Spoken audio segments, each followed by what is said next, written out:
Trabajar, ahorrar y poder comprar una vivienda ha sido durante décadas una aspiración al alcance de gran parte de la sociedad. Sin embargo, hoy para muchos jóvenes y no tan jóvenes, esa promesa parece cada vez más lejana. ¿Qué es lo que ha cambiado? ¿Por qué comprar o alquilar una casa se ha convertido en una carrera de obstáculos? ¿Hay solución?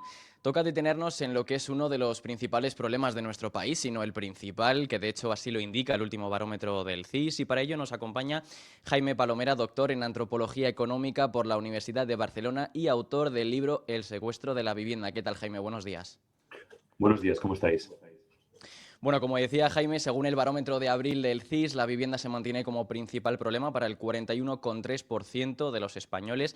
Un problema al que no han sabido dar respuesta ni los gobiernos de izquierdas ni los de derechas y que está empujando a buena parte de la sociedad a la precariedad. ¿Deberían estos datos ser una llamada de atención a los responsables de gestionar el acceso a la vivienda? ¿Es tan grave como parece? Sí, es muy grave y además ya no estamos hablando solamente de acceder a una casa, digamos, de un derecho fundamental, sino que estamos hablando de un problema que está dividiendo y polarizando a la sociedad. Y no polarizando en términos ideológicos, sino puramente materiales. Estamos viendo que ahora mismo tener casa, normalmente vivir en una familia, formar parte de una familia donde vas a tener herencia, marca tu futuro en sentido positivo y en cambio nacer en una familia donde no hay propiedades lo marca en un sentido negativo. Es decir, que la vivienda lo que está diciendo, lo que está generando es una cada vez mayor desigualdad. Sí, además justo creo que lo comentabas en tu libro, ¿no? Neofeudalismo basado en la herencia es el término que adoptas. De hecho, durante décadas se ha asumido, ¿no?, que la educación y el trabajo han sido las principales vías para ese ascensor social y, sin embargo, cada vez más estudios demuestran que la posesión de activos, especialmente vivienda, pesa mucho más, ¿no?, en la acumulación de riqueza. Por lo tanto, estamos en un sistema capitalista a priori meritocrático, pero ¿es realmente así o estamos regresando a una sociedad basada en patrimonio, en herencia? Sí, claro, exactamente. Ahí está el gran problema, que seguimos creyendo que vivimos en una economía de mercado competitiva, en una especie de mercado libre, pero realmente cada vez hay menos libertad si te fijas en lo que está pasando con las trayectorias de los individuos. Ahora mismo estamos pasando de lo que podríamos llamar una meritocracia a una heredocracia. En una meritocracia, la idea era que en base, como decías, a tu esfuerzo, a tu trabajo, también la posibilidad de estudiar, pues esto te podía permitir generarte un futuro, una prosperidad e ir mejorando. Esto es la historia de las dos generaciones que digamos, que se van, que van evolucionando entre los años 60 y más o menos el año 2008, que es el año de la gran crisis financiera. Pero desde entonces lo que estamos viendo es que lo que define el futuro y las carreras profesionales individuales de las personas y las familias es cada vez más si heredas o no heredas. Ujú. Sí, bueno, ahora me quería centrar en lo que es el título de tu libro, ¿no? El secuestro de la vivienda. Para ello quería, bueno, pues preguntarte a qué te refieres con secuestrador, ¿no? O sea, cuando hablas del secuestro, ¿quién es exactamente el secuestrador? Porque en el debate público suele haber siempre un culpable claro, que son los fondos buitre, Airbnb, los propietarios, o hay quien dice que es el propio Estado el mayor especulador, ¿no?, del mercado inmobiliario. Pero te pregunto precisamente por el título de tu libro. ¿Quién es exactamente el secuestrador? Si hay actores claramente responsables. Estamos ante un sistema en el que incluso nosotros como personas también somos cómplices de este sistema. Estamos también reproduciendo esa lógica especuladora como ciudadanos. Mm. O sea, para entender esto hay que mirar lo que ha pasado pues, en los últimos 50 años. O sea, durante mucho tiempo se creyó que el mejor camino para construir una sociedad próspera era que los gobiernos tenían que ayudar a los ciudadanos a poderse comprar una casa y la idea era que no solamente ibas a ser propietario de una vivienda, sino que esa vivienda iba a funcionar como un activo que a medida que se revalorizaba, lo que generaba era efectos riqueza en ti y en tu familia. Porque no solamente tenías una propiedad, que era una forma, una fuente de seguridad, al menos en lo teórico, sino que además controlabas, poseías un activo cuyo precio iba aumentando y esto hacía que incluso si tu salario no lo hacía, no aumentaba, daba igual porque tu patrimonio sí, tu patrimonio se iba revalorizando. El problema de este modelo, que sobre todo cuaja a lo largo de los años 80, y no solo en España, esto pasa en buena parte del mundo, es una política que se sigue en la gran mayoría de países. El problema es que una sociedad donde la idea es que el precio de la vivienda siempre va a ir subiendo y esto es bueno para todo el mundo porque todo el mundo se beneficia de esos efectos riqueza, tiene una contradicción inherente. Es insostenible porque hay un momento donde los más jóvenes y ya no tan jóvenes tienen muy difícil entrar en esa sociedad de propietarios porque si un activo es cada vez más rentable, esto es bueno para quien ya tiene ese activo y en cambio quien no haya logrado entrar ahí lo va a tener más difícil. Que sea más rentable significa que es más inasequible para quien no ha podido comprar. Y ahí estamos ahora. La vivienda se ha convertido cada vez más en un juego de suma cero. Si tú tienes el activo, si estás en una familia donde ya hay activos, lo que va a pasar es que tu riqueza patrimonial va a ir subiendo a un ritmo bastante elevado. De hecho, el precio de los activos inmobiliarios sube a un ritmo mucho más alto que los salarios. Eso es. Eso hace que si no tienes un activo, pero depende solamente de tu trabajo, tu posición relativa empeora. Y también, si solo dependes del salario, te va a costar mucho ahorrar para poder comprarte tu primera vivienda, aunque sea para vivir en ella. Y esto lo que está generando es una desigualdad cada vez mayor entre quienes ya tienen activos y quienes no. A menudo se plantea como una crisis generacional, porque suele pasar que los baby boomers, en la mayoría de casos, tienen al menos su casa en propiedad, mientras que los millennials y la generación Z, pues ahí vemos que hay una mayoría de la población que lo que le pasa es que va viviendo cada vez más de alquiler. Y claro, ahí se produce esa desigualdad creciente. Pero en realidad no es tanto un problema intergeneracional como un problema de época. Lo que ha pasado es que durante una época, pues dos generaciones pudieron entrar en ese sistema de propiedad con activos inmobiliarios y lo que está pasando es que las generaciones actuales y las que vendrán después lo van a tener mucho más complicado, porque ahora lo que nos pasa es que el 98% de las viviendas están dentro de un sistema de activos que tiende a aumentar su precio a un ritmo muy agresivo, mucho más agresivo, mucho más alto que los salarios, y eso hace que, lo que te decía antes, que si no estás dentro ya y si no cuentas con herencias, si no cuentas con un papá con patrimonio, lo tienes muy complicado por tu propio pie. No es imposible, pero es muy difícil entrar ahí. Una partida de Monopoly amañada, ¿no? Como comentabas en tu libro, cada vez es más complicado. Si entras más tarde a esa partida, más difícil lo tienes y evidentemente te quedas fuera del sistema, ¿no? Claro, también hablo de, cuando digo que es un monopolio amañado, primero lo hago para que nos entienda la gente y creo que todo el mundo conoce el juego del Monopoly. El juego del Monopoly se basa básicamente en que hay una serie de propiedades. Es verdad que no crece, no puedes construir más y en ese sentido es un poco ficticio, pero en realidad el problema con el suelo de nuestras ciudades es que no dista tanto de una partida del Monopoly porque tú puedes construir, pero el suelo es escaso y hay un límite. Hay un límite en ciudades consolidadas, por ejemplo, no sé, Valencia, Madrid, Barcelona, tú puedes ir construyendo en la periferia, pero en las zonas principales de la ciudad, pues tú ya tienes un desarrollo urbano muy consolidado y no puedes aumentar o añadir tantas viviendas como querrías y además siempre lo vas a hacer a un ritmo muy lento. Es decir, el mercado de la vivienda crece a un ritmo extremadamente lento si, por ejemplo, lo comparamos con el mercado de los zapatos, ¿no? O de los teléfonos móviles, de los iPhones, de los Samsung. Claro, ahí lo que pasa, digo que es como un juego de Monopoly, porque cuando la inmensa mayoría de las viviendas forman parte de una economía de activos, aquellos que empiezan a acaparar un número importante de esos activos van a cobrar unas rentas pasivas, unos ingresos pasivos crecientes que les va a llevar a acaparar o adquirir más activos aún.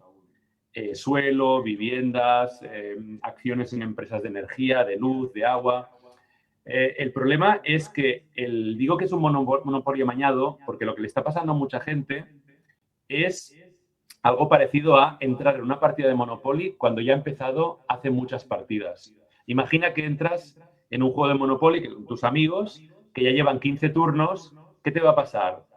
Pues que te va a ser muy difícil adquirir suelo, adquirir calles, terrenos, y vas a ir cayendo en las propiedades de los otros jugadores que ya han ido posicionándose, y al cabo de pocos turnos vas a estar súper empobrecido porque les habrás pagado alquileres y te vas a quedar fuera de la partida, y los que ya tenían propiedades te van a mirar y te van a decir, oye, a ver si aprendes a jugar mejor tus cartas, tienes que invertir bien, has jugado mal. De hecho, se han hecho estudios con neurocientíficos que muestran que tanto si la partida es de inicio sin desventaja o con este tipo de desventaja, lo que sucede es que los jugadores que ganan en el Monopoly tienden a pensar que han invertido mejor y que los que han perdido pues no han jugado bien sus cartas, ¿no? Y precisamente el juego de Monopoly es fundamentalmente de azar.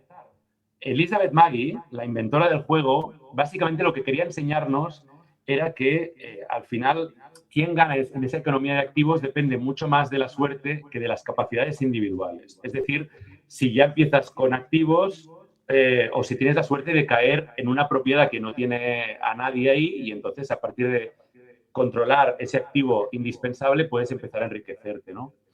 Pero por responder a tu pregunta, cuando digo que además ahora vivimos en un monopolio amañado, es porque tenemos un sistema fiscal que castiga a quien no tiene propiedades y solo vive de su trabajo, y premia a quien no, o sea, a quien depende mucho más de las rentas, de los ingresos pasivos que de su trabajo.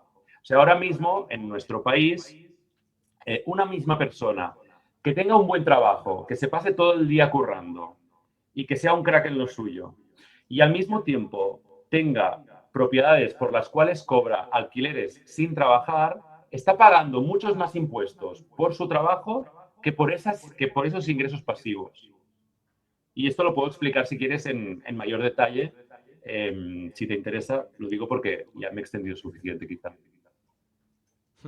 Bueno, justo comentábamos pues la desigualdad que supone la vivienda, la diferencia entre quienes poseen activos y quienes son más vulnerables en todo este sistema. Pero yo lo que veo además, Jaime, es que en España existe una paradoja, ¿no? Porque hay muchas familias que poseen una vivienda y han visto aumentar su precio debido a la subida de alquileres, vivienda y demás, pero al mismo tiempo están viendo cómo a sus hijos les está costando cada vez más independizarse, emanciparse. Por lo tanto, ¿crees que hay un conflicto intergeneracional entre quienes están en esa posición de poder y quienes están más vulnerables? ¿O la propia sociedad también es consciente del problema que engloba a todos los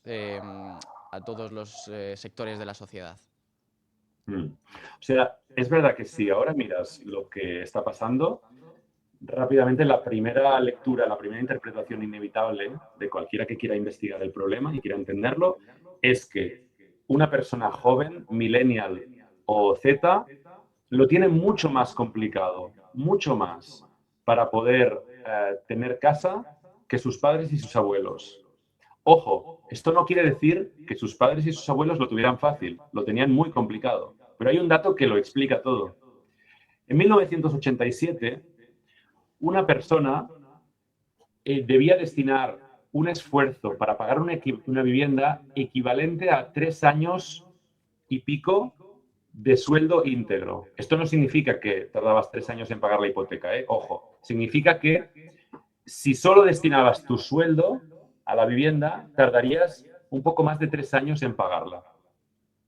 Esto en 1987. Ahora, en Impensable eso ahora. 2026, 30 años más tarde, perdona, serían 40 años más tarde, Ujú.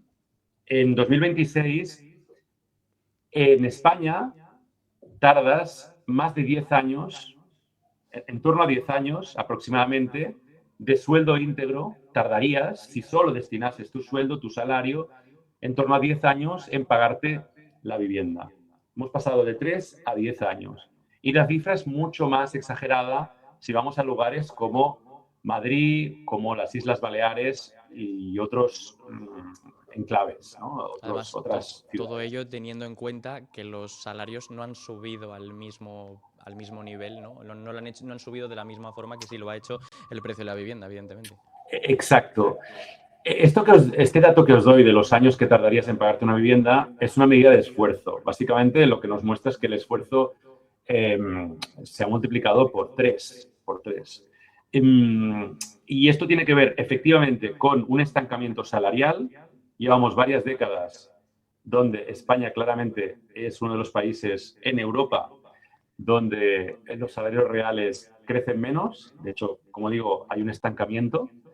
Salario real calcula el salario no es nominal, no es sino que calcula, compara. Básicamente lo que muestra es tu poder adquisitivo, ¿no? Lo digo porque ahí hay quien hace un poco de trampas, ¿no? Dice, no, los salarios han aumentado, depende. Si lo comparas con el coste de la vida, pues los salarios reales están muy estancados. Y en cambio, el precio de la vivienda se ha disparado, ¿no? Lo que vemos es que desde los años 80, en todo el mundo, no solo en España, el precio de la vivienda ha aumentado lo mismo que lo había hecho en los 150 años anteriores. Es decir, que el precio de las casas se ha disparado a un ritmo vertiginoso desde los años 80 y esto tiene que ver con lo que te comentaba antes, con la decisión de que la inmensa mayoría de casas estuvieran en una economía de activos, con la idea de que era bueno que se revalorizara y que su precio fuera aumentando. Claro, era bueno si ya estás dentro, si estás fuera, la cosa se complica. Creo, sin embargo, que hay una cosa importante que a veces se explica poco y lo he sugerido antes. Ahora mismo nos parece un conflicto entre generaciones, o puede parecerlo, pero en realidad estamos en una tendencia nueva. A partir de 2008 lo que está pasando es que tanto las nuevas generaciones como las que vendrán en un futuro, en las próximas décadas, lo van a tener muchísimo más complicado. De hecho, lo que va a suceder cuando la generación baby boomer ya no esté con nosotros es que va a haber una desigualdad enorme. Lo que estamos viendo es que el 48% de la población no espera heredar una vivienda. Y en cambio, la otra mitad sí. Eso significa que vas a tener una sociedad mucho más dividida que ahora en términos de riqueza patrimonial y eso te va a generar un conflicto real. Y me da igual si eres de derechas o si eres de izquierdas. Vas a tener que Sí, es gestionar... algo que nos afecta a todos. Claro, esto está al margen de posiciones ideológicas. Entonces, esto hay que entender que no le afecta solamente a los millennials o los generación Z que ahora no tienen una vivienda en propiedad, sino que lo que vamos a ir viendo es que lo que pasó entre el año 60, más o menos, y el año 2008, esa etapa que abarca más o menos dos generaciones, fue un paréntesis histórico. Ese paréntesis se basaba en que hubo, primero, por un lado, gobiernos que impulsaron muchísima vivienda protegida. Entonces, esto facilitaba que muchísima gente pudiera adquirir una casa. Y luego también hubieron enormísimas ayudas a la compra. Las deducciones fiscales para comprarte tu primera vivienda, eso es una muy importante. Pero también hubo la desregulación financiera que permitió que podías hipotecarte y que el banco te diera un crédito equivalente al 100% o a veces el 120% del precio de la casa. Claro, eso tenía un riesgo enorme. Los bancos daban esas hipotecas cada vez mayores porque como el precio de la vivienda subía y subía a un ritmo mucho mayor que los salarios, la manera de salvar esa gran distancia era con hipotecas cada vez más grandes. Claro, eso terminó en un estallido, una crisis sistémica brutal, la de 2008, donde los bancos, sobre todo cajas de ahorro, pero por ejemplo en Estados Unidos fueron los bancos, en Irlanda también, se endeudan hasta niveles de riesgo altísimos, lo que lleva a una crisis no solo de vivienda, sino financiera, ¿no? Entonces, ahí estamos ahora. Justo ahora que comentas la crisis del 2008, precisamente la crisis estalló por un exceso de oferta. Sin embargo, ahora parece que el panorama está al contrario, ¿no? Es al contrario, porque muchos economistas sostienen que lo que pasa ahora en España es una escasez de oferta, ¿no? Que si aumentáramos la oferta de vivienda, los precios terminarían bajando, pero es precisamente un mantra que tú desmontas en tu libro, porque además también reconocer una emergencia habitacional como la que estamos viviendo supone una solución inmediata. Una solución inmediata no para construir a mansalva no sé cuántas viviendas, porque tampoco lo solucionaría en el corto plazo, ¿no? ¿Crees que la solución pasa por eso o por qué crees que la solución no es construir? O sea, primero tenemos que partir de un elemento indiscutible y es que si hay un aumento demográfico como se está produciendo en los últimos años, en la etapa más reciente de España, necesariamente vas a tener que generar más oferta, es decir, vas a necesitar más viviendas, sobre todo viviendas asequibles. Lo digo porque muchas de las viviendas que se están construyendo en España son clasificadas como viviendas exclusivas porque tienen unos precios que están muy lejos de lo que puede permitirse la clase media. Ya no te digo la gente trabajadora con pocos ingresos, no, está muy lejos. Estamos hablando de que en muchos lugares el precio medio está ya en 700.000 euros de la vivienda nueva. En todo caso, vas a necesitar viviendas, vas a necesitar oferta. Lo que yo intento explicar es que desde los años 80, todos los grandes booms de vivienda, que ha sido vivienda fundamentalmente de mercado y no vivienda protegida, no ha sido vivienda pública, pues esos grandes booms, esos grandes aumentos de oferta no han generado descensos de precio. Y de hecho España es un ejemplo paradigmático de esto. Podríamos hablar de otros países, pero es que España, donde vivimos, está el ejemplo más claro. España vive dos grandes booms. El primero es entre 1986 y 1992 y el otro entre 1997 y 2007-2008. En esos dos grandes booms que se convierten en burbujas, se genera una cantidad de oferta nueva realmente impresionante. Se construye a un ritmo mucho mayor en los dos booms que en la mayoría de países europeos. Y el precio no baja. Y esto tiene que ver con que el mercado de la vivienda no es un mercado cualquiera, no es un mercado de oferta y demanda estándar. Y además, en fin, hay varios factores en los que podríamos entrar, pero por responder directamente a tu pregunta, si tú te centras en generar nueva oferta de vivienda, pero es vivienda de mercado pura y dura, muy difícilmente vas a hacer que ese aumento de oferta vaya de la mano de una generación de vivienda más asequible y de un descenso de precios. Al menos así ha sido desde los 80. Importante diferenciar entonces entre oferta de mercado y oferta de vivienda pública, ¿no?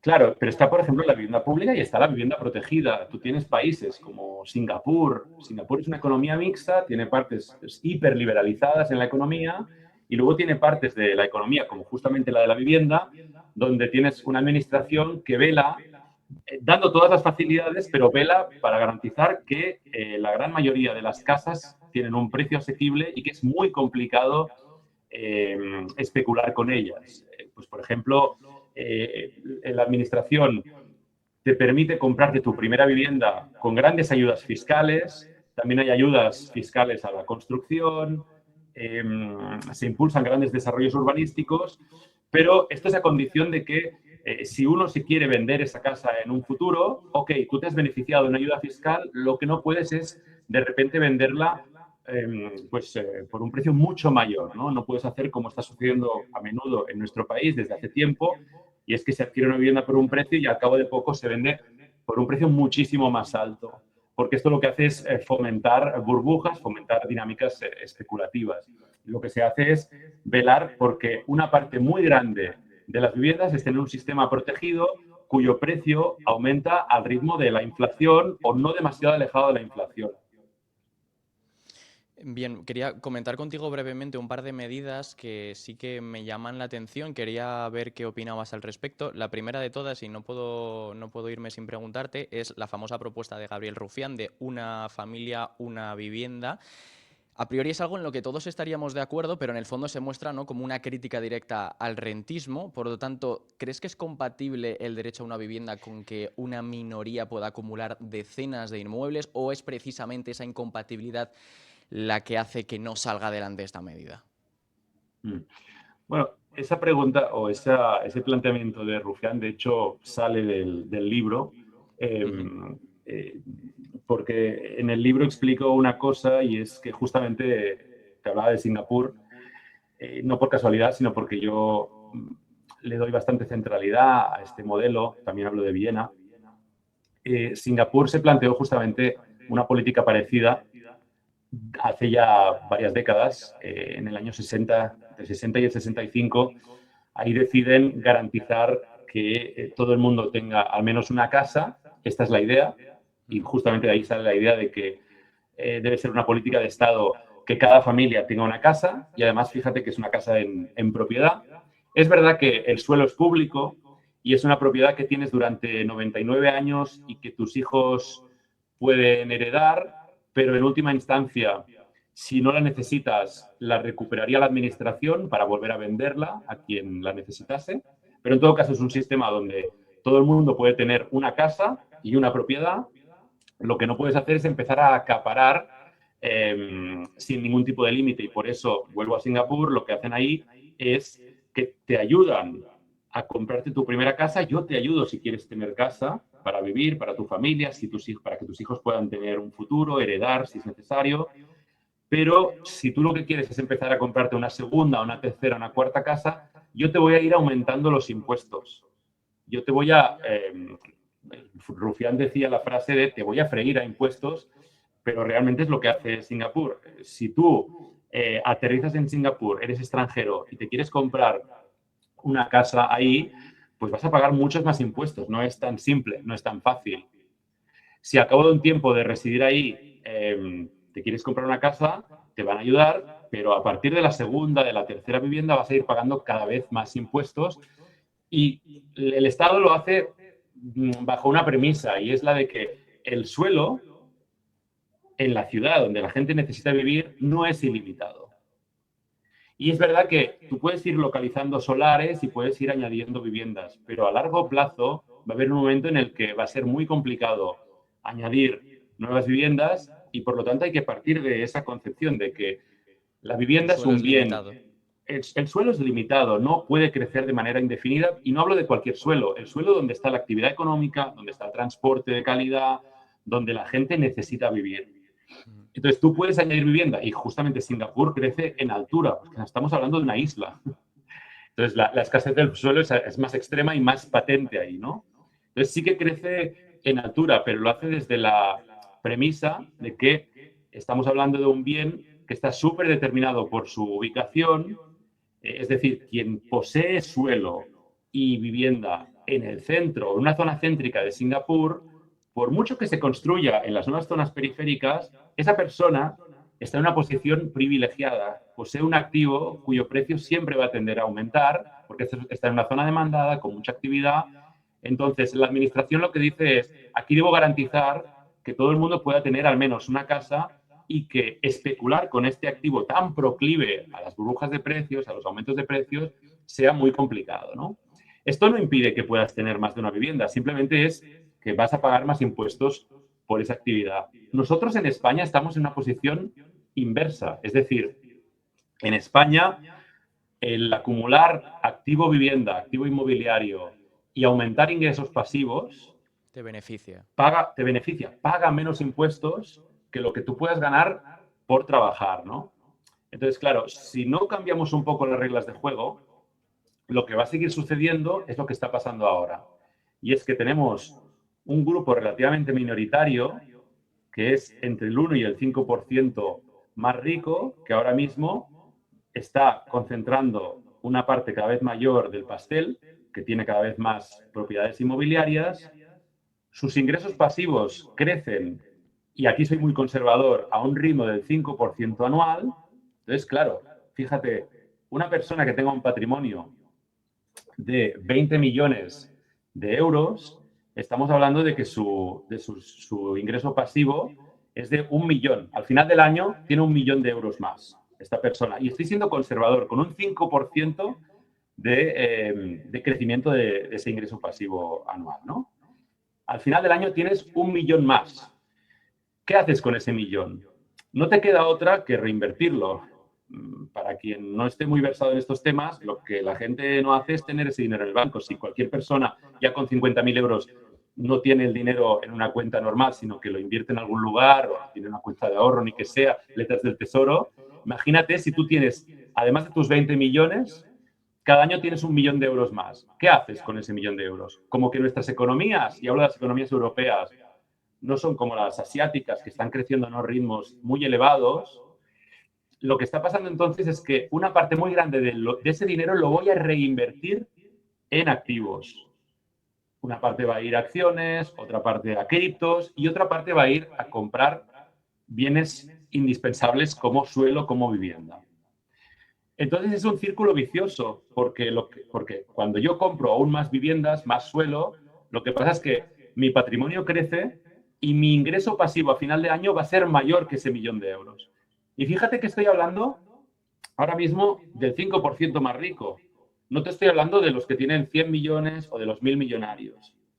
Hay una parte de esa riqueza que necesariamente crece, como crece a un ritmo muy agresivo comparado con la riqueza de las familias de clase media, lo que pasa es que una parte importante de esa riqueza se reinvierte en la adquisición de las casas que la clase media necesita para vivir. Entonces, lo que está pasando es que la clase media, que tradicionalmente se podía comprar una casa con su esfuerzo, compite con personas y familias con mucha mayor riqueza que ellos, cuyos ingresos pasivos aumentan a un ritmo muy, muy, muy grande, y lo que pasa es que es muy complicado competir con ellas.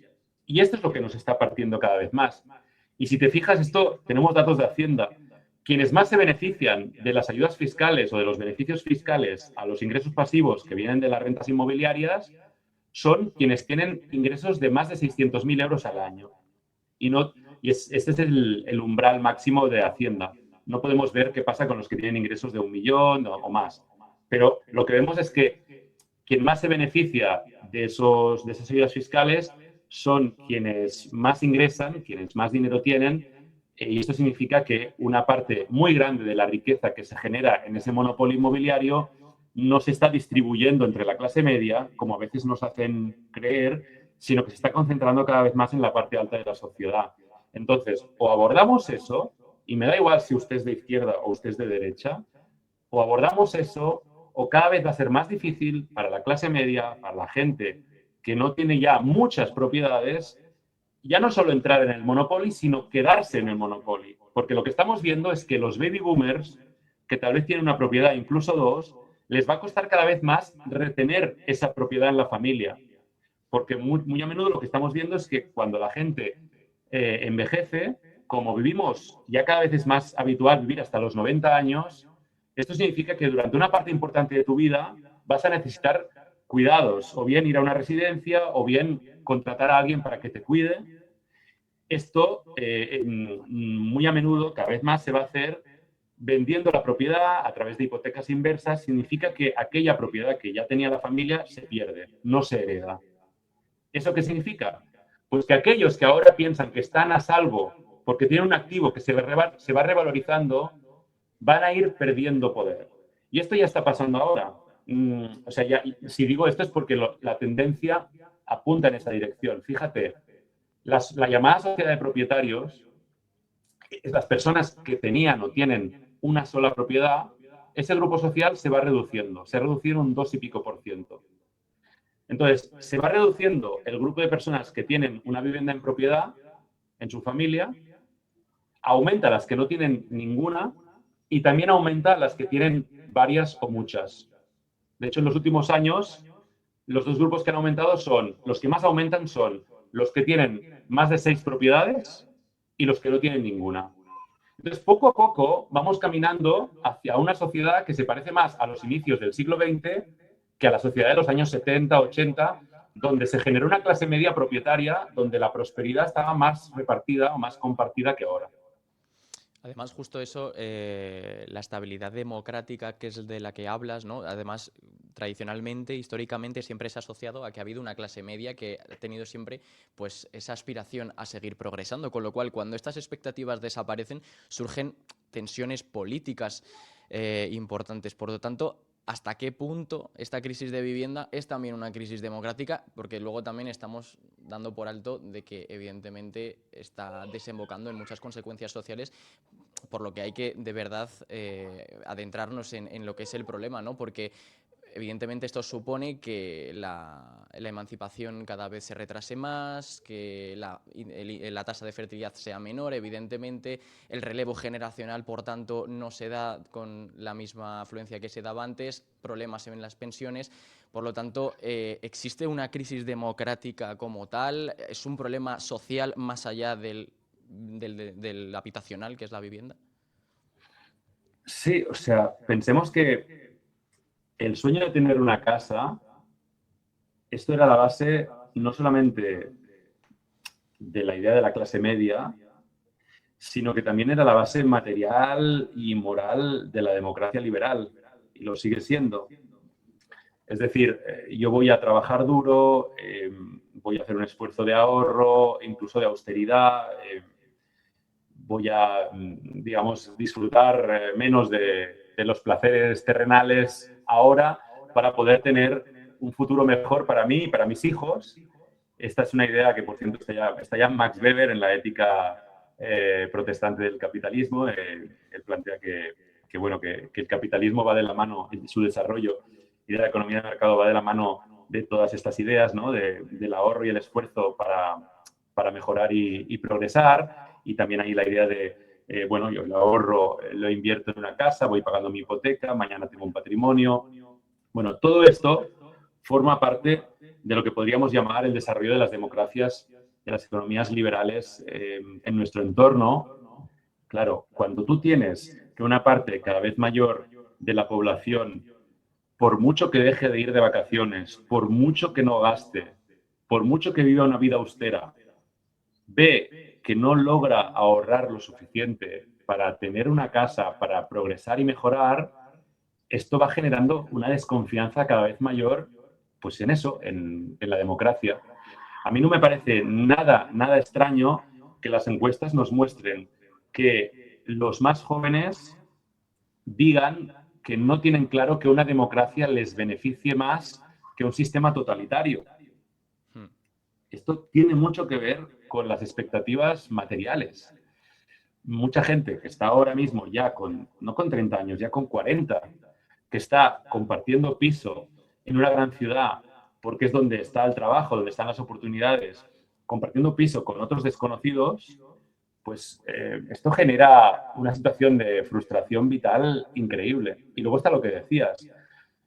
La política de vivienda tiene, o sea, ¿qué hacemos con la vivienda? Tiene enormes consecuencias, tanto en términos de tipo de sociedad, ¿no? Como en términos de expectativas individuales, colectivas. Y una muy clara es la de la natalidad y la de tener hijos. Si tú no puedes tener una casa garantizada, si no tienes la garantía de poder tener una casa y un futuro, ¿cómo vas a plantearte tener hijos? Y ahí vemos que, más allá de cuestiones culturales, la vivienda está determinando muchísimo el tener o no tener hijos. España se ha convertido en la meca de las clínicas de reproducción asistida en Europa, por muchos motivos, pero uno de ellos es justamente que es uno de los países que más retrasa esa decisión de tener hijos y tiene que ver con esto fundamentalmente.